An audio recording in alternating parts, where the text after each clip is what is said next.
What's good, KC family? It's your girl K Carter, and I'm back.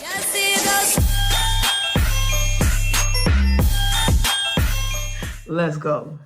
All right, y'all. So y'all already know Vlogmas continues. It's day 17, and your girl been real consistent, posting every single day. Let's go.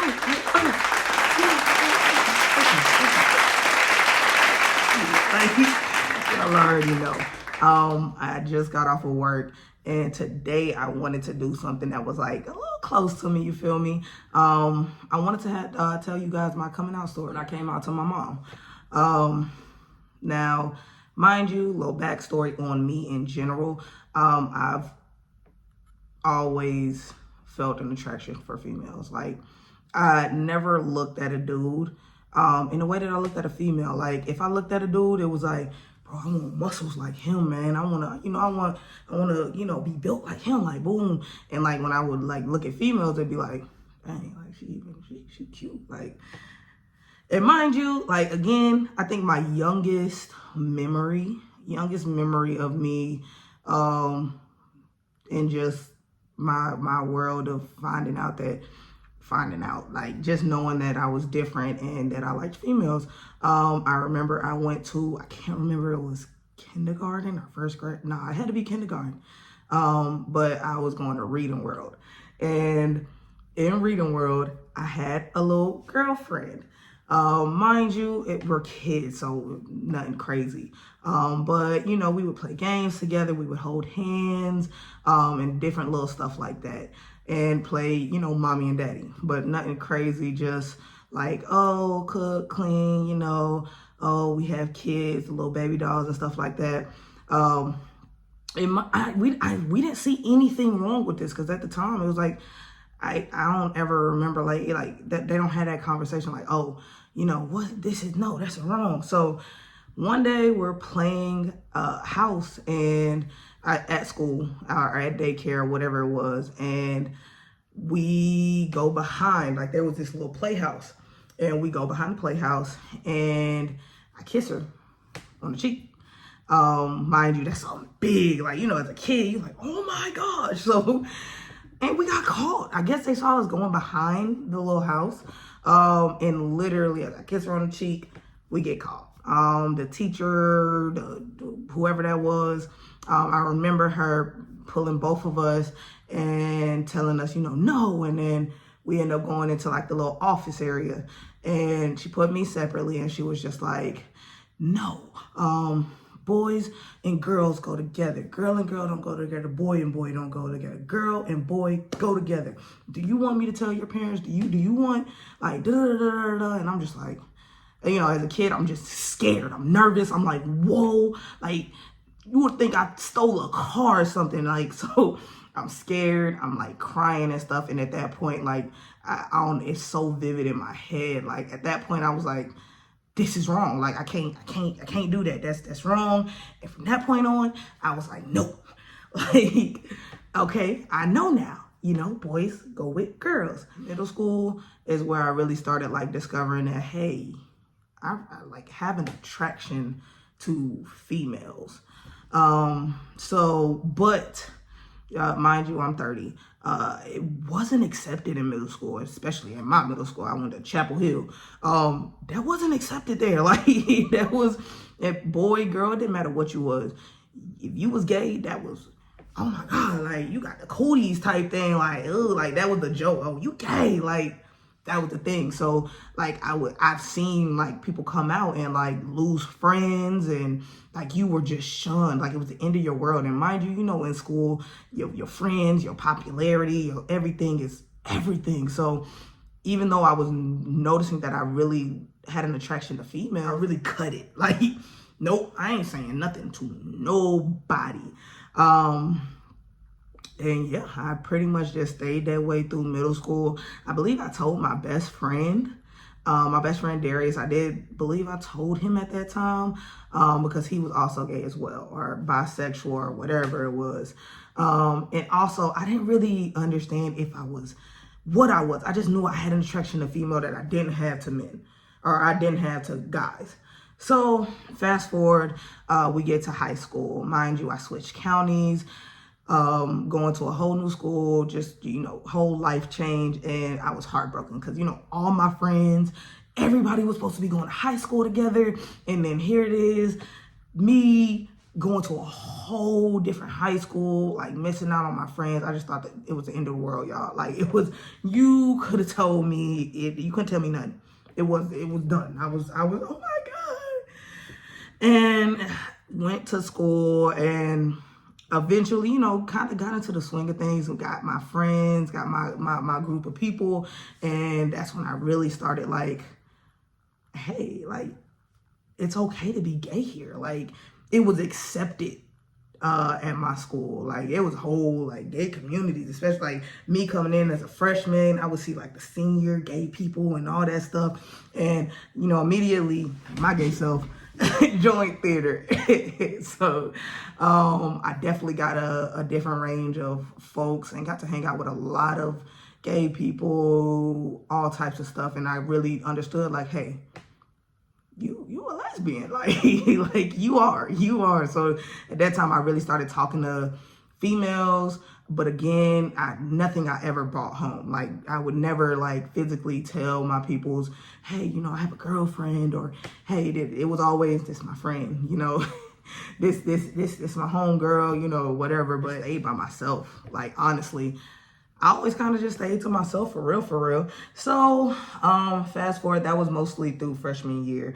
And throughout this whole time, y'all, when I tell y'all I'm a certified tomboy from jump, like when I was younger, all the way up. Like, if I wore a dress, it was every so often, maybe to church, a band banquet or a basketball banquet, something like that. But it wasn't a lot. I probably could count on my hand how many times I actually wore a dress, past being like elementary and up. So at this time, middle school, high school, I was a STEM, I guess you would call it. I used to wear skinny jeans and graphic t-shirts and like very colorful jackets. But I, like, when I was at school and stuff, I make it, all I make it all baggy. I would sag my pants and, wear my jacket and, make it real like tomboyish. And like, I really thought like, by the time I got home, I would just pull him up and I would, make sure everything looked all good and I'd be regular when I got home. And at this time, mind you, high school, I believe, is when I made my fake Facebook page. And that's what got me. Like, we'll get to that in a few. But yeah, I had one Facebook for my family and, just to communicate, with my folks, post stuff, see what they're posting. And then I had another Facebook for just being me, you feel me? Talking to girls and talking to my friends and being able to post anything that I want, like, cursing and stuff like that. I wouldn't do that on the family Facebook. So, I had my separate and I was doing pretty good at, keeping them separate. And one day I remember, mind you, let's fast forward to sophomore year. One day I get home from school. Ooh, this one is vivid too. I get home from school and I go up the stairs and my mom is like, Kiara. And like, mind you, I wasn't like the best kid in the world. I always got in trouble. I was always getting in trouble. Mind you, I was athletic. I was in soccer, basketball, track, all this stuff. But on top of that, I was always getting in trouble. It is what it is. So I'm like, what did I get in trouble for? Did like my teacher call her? Did I do something? Did they find out? Like, what was going on? And I go up there and she's like, kid, what are you doing? Why do you have 2 Facebooks? And I was like, bro, like, oh my, like, the jig is up. Like, there's no, like, what can you say to, she got you red-handed. She looking at the second Facebook right here. And so I break down. I'm talking about breakdown, bawling, crying, and I just like, I'm bisexual.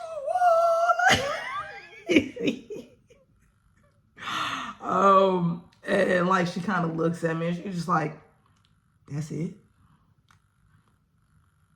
I already knew that. I was just waiting for you to tell me. So, mind you, pause. I don't know what she thought I was doing on that other Facebook, selling drugs or doing. I don't know what she thought I was doing on that other Facebook. I got to talk to her and find out if she, one, she remembers, and two, find out what she thought I was doing on that other Facebook. Because once I said that and once I just yelled out, bisexual, she was like, that's it. And like, yeah, God, I was so emotional. Like, I was so emotional. And at that point, she's like I said, she said, I already knew that. I was just waiting for you to tell me, and like, you don't have to hide that, and like all this stuff. And basically was like, you make good grades, love who you want to love. Like, that was kind of the conversation. And like, it felt like I've been walking around with a house on my back. Like, I just felt so heavy up until that point. And once she said that, like, I don't know, like, that house was lifted. Like, I was lighter. And I was like, because, like, for real, like, her opinion was the main thing, the reason I was hiding. I didn't know what she, and it wasn't like, the crazy thing was, it was like, my mom used to let me wear like the little gauchos and shorts, and like, she never made me dress girly. Like, she let me dress the way I wanted to. And so I don't know why I was so scared, but I was just like, I don't know. I was just like, that point, I love my mom, man. Like, a lot of people can't say they have that coming out story, and the fact that she really accepted me, like 100%. Like, and yeah, y'all, your parents know before you do. Before you even confirm it, your parents know you got a little sugar in the tank. Like, and so, like, I don't know if it was that day, that same time or anything, but we were talking about it, and she was like, girl, I remember when you was running, I had picked you up, because we used to go to Golden Glide. And if anybody know, when you go to Golden Glide, it's after like, I think it was like 8 or 9 o'clock, that the backside turned into a club. And so, your boy was in there going crazy. I'm getting dances, I'm talking to girls, I'm doing my thing. And when we leaving out, I'm like coming out, with my friends and stuff. But my mom used to come pick me up like a little bit later. So we would walk over to the gas station or something like that. So my mom came like earlier. Like, I wasn't expecting her. And she was like, yeah, you was coming out of Golden Glide, and I had my shirt like halfway up. So like, take my arm out and my shirt hanging like this. My pants, I have basketball shorts under, and then I have my skinny jeans like basically right here. So I'm sagging like crazy. I got a hat on. I'm sweating. I'm talking to my friends. So I'm in full stud still mode. Mind you, I don't know my mom's nowhere near. She said she saw me walking towards the car, and she noticed me before I noticed her. And she was just like, yeah, I knew right then and there. I was like, yeah. And so, me, I'm thinking, oh yeah, I hit it. Like, I once I noticed the car, I put it down real quick and, fix myself. And I'm like, hey, mommy, da-da-da-da, da-da-da-da, all that good stuff. Kind of find out years later, she tell me that. I was like, dang, like, you already knew, like, from jump. And I just want to say, like, I appreciate that. Like, I appreciate my mother. Like I said, most people don't have a coming out story like that. You feel me? Now I have like different coming out stories for different, folks in my family. But like, the main person I really wanted to talk about was my mom. And like, if you watch this video, I appreciate you. Like, I love you, and I inspire to be that type of parent for my child. Like, I love you, and I will accept you as long as you're happy. As long as you're happy, you make good grades and you do what you need to do and be a good person. Love who you want to love. Like that's, and I learned that from my mom. Like, I love you for that. Like, I wouldn't trade my mom for the world. Like, for the world. Like, now, like I said, different people in my family, I have different coming out stories for them, but like, you know, I keep it with that one because, you know, some were more accepting than others. Everybody didn't accept it. But for me, once my mom accepted it, it was over with. I stopped shopping in girl clothes altogether. It wasn't the skinny jeans no more. Your girl was an American Eagle and Aeropostale getting those, you know, jeans and boy shirts and hats. And like, I'll put a couple of clips in just showing y'all, like, you know, the transformation from where I was wearing the skinny jeans and like trying to hide it and stuff like that to the picture actually right after my mom found out and I went on my first shopping trip and was able to buy boy clothes and was able to dress, you know, tomboyish and I'm not tomboyish, dress like a stud, because that's what I was. Like, I was out there. Like, y'all don't play. Y'all know Aeropostale was the thing back then, y'all. Y'all know Aeropostale and American Eagle and all that stuff was the thing back then. So that was pretty much it. That was my coming out story, because literally after that, it was history. I was myself. I ain't hide myself from nobody. Like, now, when it came to my dad's side of the family, it was just kind of one of those things, don't ask, don't tell. Like, it was just, you know, hey, you know, this is what I'm doing. I didn't come out to my dad. I just kind of bought one of my girlfriends over and it was like, hey, dad, you know, this is my girlfriend, you know, do. And it was cool, but yeah, that was it. Now, that is the end of the vlog. Y'all already know, like, comment, subscribe, and hit that notification bell so you know when your girl is posting. And don't forget to drop a comment and let me know what y'all want to see. And let me know, you know, how y'all coming out story was. Like, I had out y'all.